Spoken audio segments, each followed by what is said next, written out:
Chapter 45. Asa Karlov. Zoltan arrived to give his report, but even before he opened his mouth, Asa knew the vampire had failed. "It didn't work," he said simply. "And why is that? Don't tell me your legendary powers of seduction have failed your guild." "They have.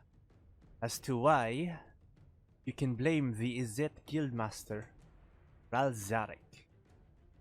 "Was he there? I thought—" "He was there in every way that mattered.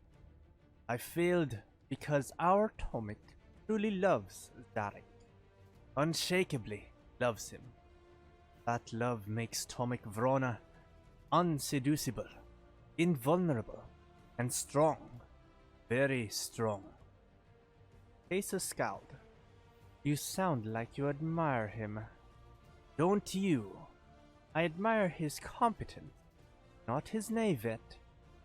Zoltan shrugged. "Vrona doesn't seem naive to me." Asa was quiet for some time. Finally, he sighed and said, "Plan C, then." Chapter 46. Vraska. While Asdoma's Storv and Varals looked on, Vraska sat on the floor, playing with Kitaringa, a young Devkarin girl whom Vraska had rescued from the Eternals, or she had at least participated in the girl's rescue. When Golgari and Planeswalker forces had allied to save civilians trapped by the Dread Horde, the elven child had been lowered into the Gorgon's arms by a Planeswalker named Yang Ling. But for some reason, Kitaringa viewed Vraska as her sole savior and had, in a very short time, bonded with and grown quite fond of the Queen, who was now teaching the child Kanala, using the blue marble gift as their shooter. "You're already very good," Vraska told the girl. "Did this marble really come from a princess?" "Yes. Princess Asia of Kaladesh, the prettiest and wisest princess of that entire world. Almost as pretty and wise as you, Princess Kitaringa." "I'm not a princess." "Are you sure?" "Queen Vraska!" All eyes turned toward the door as Sevraya entered, accompanied by a young elven male, young for an elf anyway, whom Queen Vraska had never met in person. Still, it was easy enough to identify him from the skull mask he wore, which marked him as the Devkarin Huntmaster Mykzil Savad Zunich. Sevraya was a Golgari shaman, a Devkarin elf who had been passed over as Matka in favor of Izani. Sevraya was no great fan of Vraska's, but their common distaste for Izani Thousand-Eyed had created a truce of sorts between Queen and Shaman. Zunich, on the other hand, was the son of Vraska's predecessor as Guild Master, the Devkarin Patriarch and undead Lich, Jarad Vodsavo, whom Vraska had put to permanent petrified rest as the first step of the coup that had made her Queen of the Golgari. It was a minor miracle that Jarad's son wasn't beside his father in the statuary, as Vraska would normally have included him in her purge. But Zunich had been deep in the Undercity hunting a Leviathan at the time. In fact, he'd been down there for a couple of months, and hadn't even heard of his father's second death and Vraska's ascension until long after both had been achieved. Deciding not to open closed wounds, Vraska had declined to demand his immediate execution and had instead ordered Asdomas to have Zunich watched. The Krall had observed no signs or even words of treason from the Huntmaster any greater than him haughtily abstaining from joining a toast to the Queen in a Golgari frequented alehouse. So, Vraska had, for the time being, decided to let Zunich live. With an eye to the girl and a hand extended to indicate the need for calm, Vraska used a measured tone to speak. What is it, Sevraya? How can your queen be of service? Sevraya took the hint and lowered her own voice, which hardly hid her urgency. It is a matter of some gravity, your highness. Izoni has made an attempt on the life of Mike Silzunich here. The Mat is trying to consolidate her power among the Devkarin. That's a serious charge, Vraska stated keenly, aware that Kitteringa was listening and frozen. Serious and accurate, Queen Vraska, Sevraya said. Izoni Thousand-Eyed sent her poisonous spiders after Mike, fearing that the Devkarin would rally to the only son of Jarad Vod Savo rather than to her.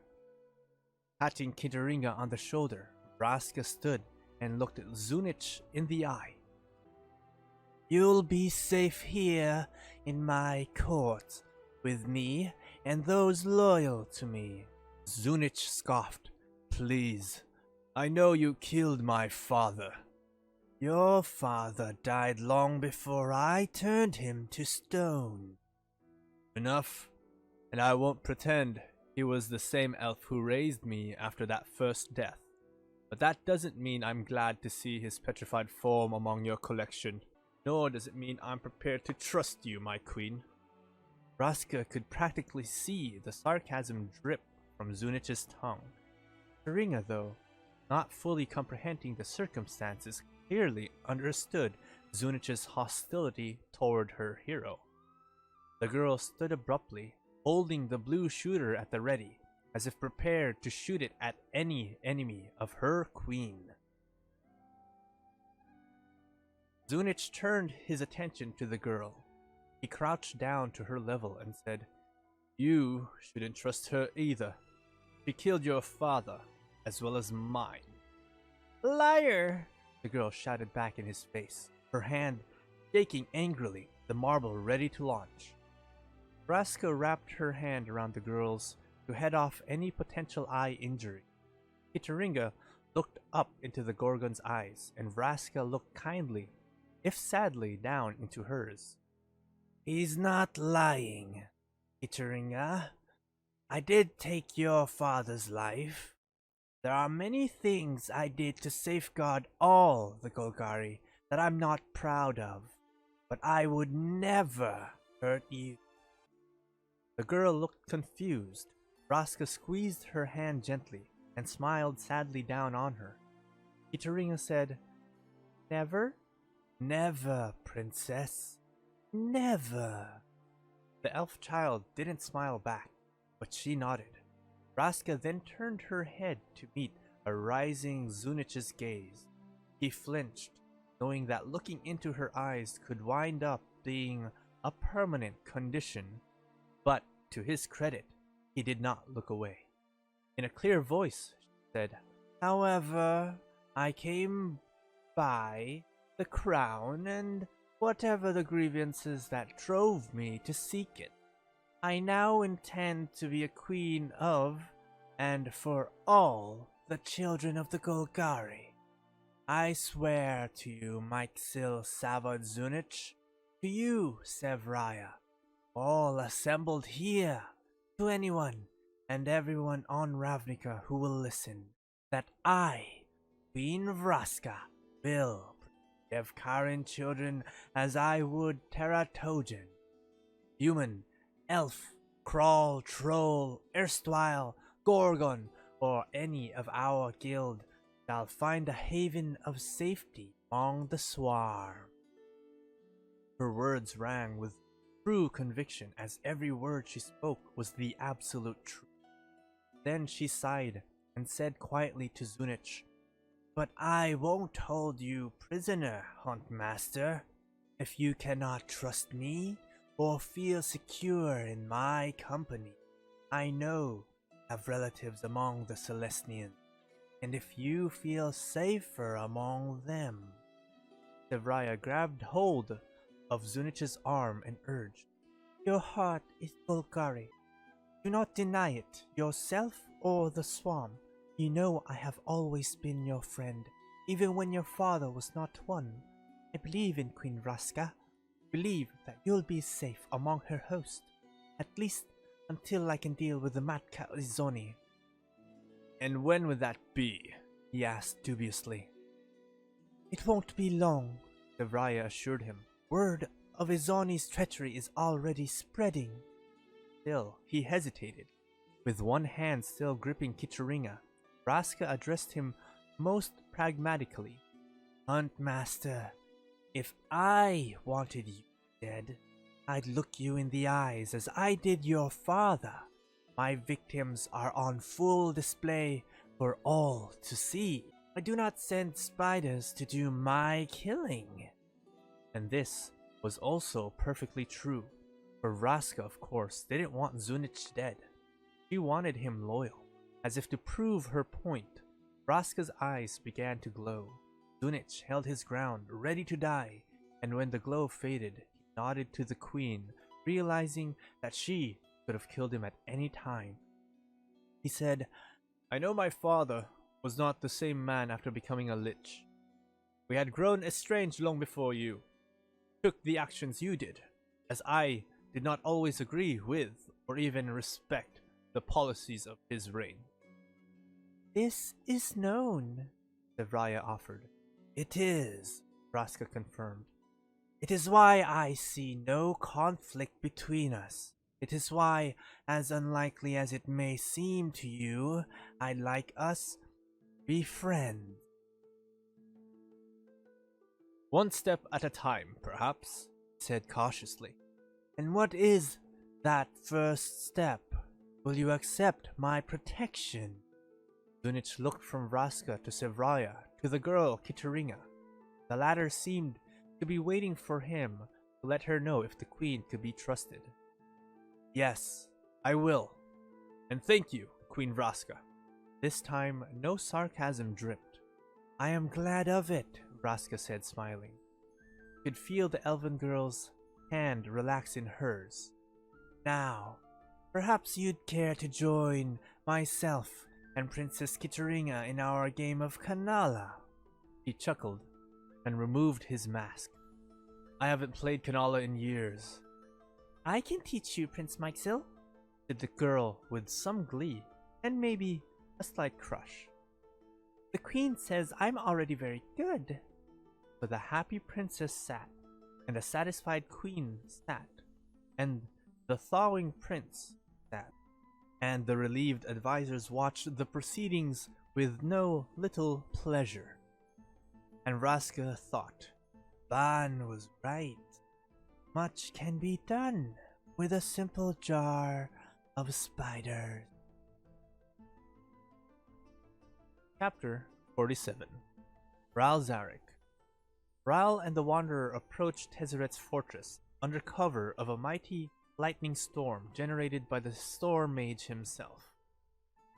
How do you know this is the place? Asked the Wanderer. All I see are clouds. I know clouds. Those are not clouds. The Wanderer had agreed to watch Ral's back, but he had made it clear she should leave the killing of Tezzeret to him. She had said, I don't care who gets the credit, but if I see my chance, I'm going to take it. As long as you don't get in my way. You're overconfident. I've fought him before. I think I'm just the perfect amount of confident. You fought the minion of Bolus before. This Tezzeret is a different beast. As they trudged through the sand, Ral contemplated her last statement, concluded that the Wanderer was probably right.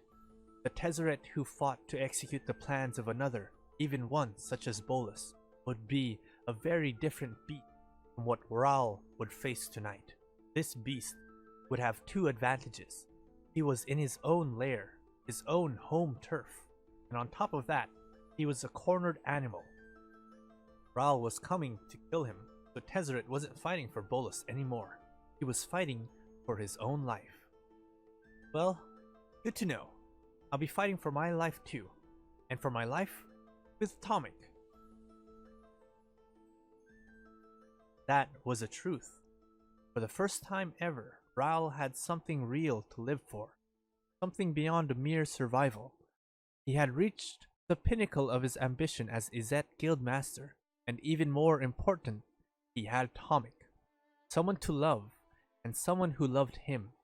Tezzeret was the last roadblock to achieving everything he'd ever dreamed of. He wasn't going to die fighting this beast, this cornered animal. He was going to put the creature out of both their miseries. But first, he'd have to get past the beast's perimeter defenses.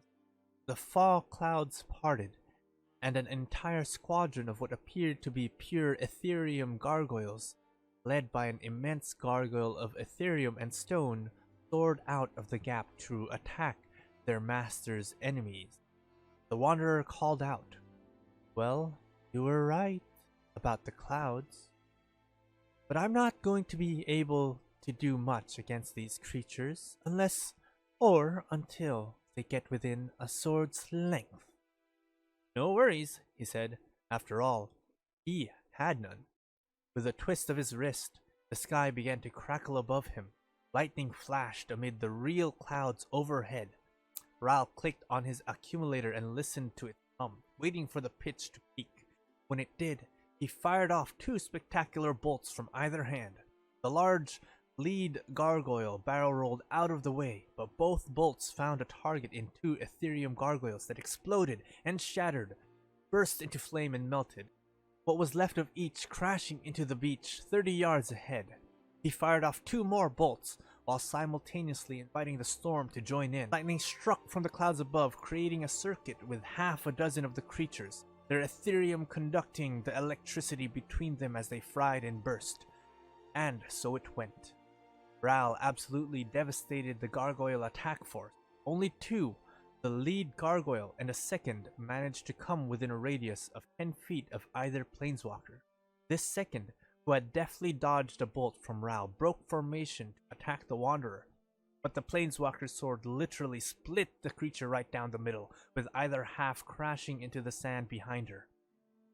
The lead gargoyle dive-bombed Raoul and might have ended things right there, but the Izzet Guildmaster threw up a virtual net of electricity that forced the monster to break off its attack. Raoul closed his fist, hoping to ensnare the gargoyle, but it soared straight upward and avoided the trap. Within minutes, all but the lead gargoyle had been destroyed, and except for the one cleaved in twain by the Wanderer, all had been destroyed by Raoul Zarek. Left without his attack force, the lead gargoyle retreated, flying back between the split in the fog clouds and disappearing into the darkness of that gap. Raoul expected the gap to close, thought he'd probably have to blast their way inside, but the gap remained open. The Wanderer said, "That looks like an invitation." "Yeah, which means he's ready for us. Or thinks he is. Remember what I said about overconfidence. Don't let this victory go to your head." "I'm not. It was far too easy. I don't think Tezzeret thought for a minute those gargoyles could stop us. He was trying to make us overconfident. He failed. The hard part of this mission hasn't even begun." Trudged on toward the gap with no further interference. 5 minutes later, they entered Tezzeret's fortress.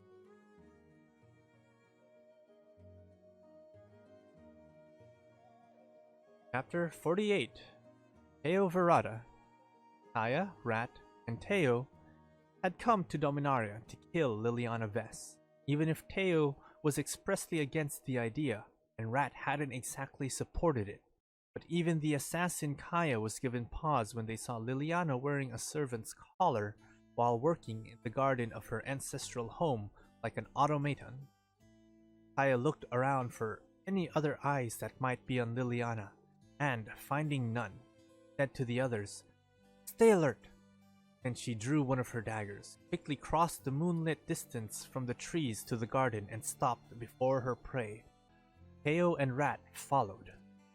Liliana just kept pulling thorny weeds from the soil with bare, bleeding hands and seemed to take absolutely no notice of the 3 of them whatsoever. It was more than a little disconcerting. This must be what Rat feels like all the time. Maybe it was just curiosity, the need to know what by the eastern cloud was going on, but Kaya didn't stab the necromancer. Instead, he tried to talk to her, whispering, Liliana! Liliana Vess! Receiving no response, she asked, Liliana Vess, what are you doing? No response. Kaya grabbed the woman's bloody hand, preventing her from pulling another weed. This at least caused Liliana to look up. Her expression was blank. Liliana, Kaya said, can you hear me? No response. Kaya released Liliana's hand. Immediately, the gardener went back to her gardening. Theo found himself sniffing Miss Vess. He thought maybe he smelled smoke upon her clothes, as if he had been standing beside a bonfire, or maybe in a room of burning incense. The smell reminded him of something, but he still couldn't place it. Well, I'm confused, Rat whispered. So am I, Kaya grumbled, to say the least. Rat looked at Teo, who shrugged and mumbled something that might have sounded a little like, I don't know. Rat tapped her chin and pondered the situation. If Miss Vess here is a prisoner, then who is Mistress Vess who imprisoned her? Kaya nodded at the salience of the question and added, and how could this Mistress Vess possibly be powerful enough to take down the only person powerful enough to destroy Nicol Bolas? Rat said, maybe I can find out, and she scurried off once again. For a moment, Kaya looked worried for her, looked as if she might call Rat back. But she shook off her worries, fairly confident, as Teo was, that Rat would go unnoticed and potentially learn something valuable. Kaya still had a dagger in one hand. Taking a risk, Teo nodded toward it and asked, are you going to kill her? It would be easy enough now. As he assumed the idea of killing Liliana in this state was somewhat distasteful to the ghost assassin. No, not now. Not until we learn more. Gave Teo hope that he might finally be able to talk Kaya out of killing Liliana altogether. Then he had another thought. Maybe the problem's the collar. He reached out and attempted to remove it. Teo, wait!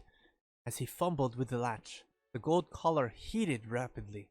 Liliana screamed in pain and grabbed for her throat, even as Teo was forced to let go before his hands were scorched.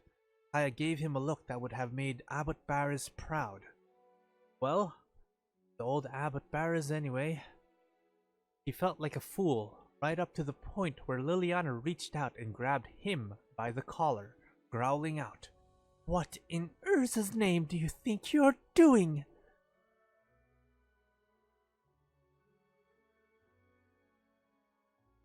Chapter 49. Jace Beleren. Jace found Vraska in her quarters. Even as he arrived, she was buckling on her cutlass and preparing to leave. You're back, she said. I'm back. I'm glad. I'm in a hurry right now, but I shouldn't be gone long. You can relax here for an hour, then you can tell me about Theros. She was already halfway out the door. Uh-huh. Vraska wasn't telepathic. It's something in that uh-huh tipped her off to the fact that Jace was troubled, and he guessed that he could guess what he was troubled about. He stopped and turned and waited. He spoke quietly, calmly. I think I pretty much know everything you've been keeping from me. I understand why the guilds didn't consult myself or Chandra, or most of the Gatewatch even, about their plans to kill Liliana, Tezzeret, and Ban. But you want to know why I kept you in the dark. He nodded. Vraska, one of the things that I love about, well, us, is that we don't play games. I'm not saying you can't have your secret, whether it's Golgari business, or just something that you feel belongs to you. But you had to know. I knew. She walked up to him and took his hand. and I was conflicted about what to tell you, because I know you're conflicted about Liliana. He exhaled. It's complicated. It's alright. Still, you deserve to know my thought. Here's the hard truth. The guilds weren't about to grant Liliana clemency, so by not telling you, I thought I was protecting you. Her eyes suddenly went wide. Crocked! I just heard myself saying that out loud, and I now completely realize how awful that sounds. Condescending and awful. He let go of her hands, but he forced himself not to turn away. He felt certain the old Jace would turn away to pout, passive-aggressively. So the new Jace faced her and stated, "We can't be this way, Vraska. No, you're right. We've got to be able to trust each other enough to be honest, whether the news is good or bad." I know. It's just, I also know you still have feelings for Liliana. I told you, it's complicated. I understand that, and I'm not jealous. I trust your feelings for me. I do, I promise. And I also promise that I never would have accepted the job to kill Liliana personally. I could never ask you to be with someone who would stoop to killing her rival. Jace protested. Liliana is no rival to you. Vraska took his hands again as she made the correction. I wouldn't kill someone you once loved, no matter how complicated the whole thing is. I'd never want you to have to look at me and see her kill her. He had an impulse to thank her, but that didn't seem right. Here's the thing. Another hard truth, I suppose. Liliana was personally responsible for the deaths of 116 Golgari. Those are my people, Jade, and I'm their queen, sworn to protect them. So frankly, I agree with the other guilds that she needs to die. He swallowed hard. His head sank. Now, I'm sorry, he said as he raised his chin with one gentle touch. But I have Golgari business. I really have to go. But I will try to be back soon, and I very much hope you'll be here when I return. She kissed him then, barely brushing his lips with hers. He found he ached for her, but before he could say anything else, do anything else, she was gone, leaving him with much to think about again.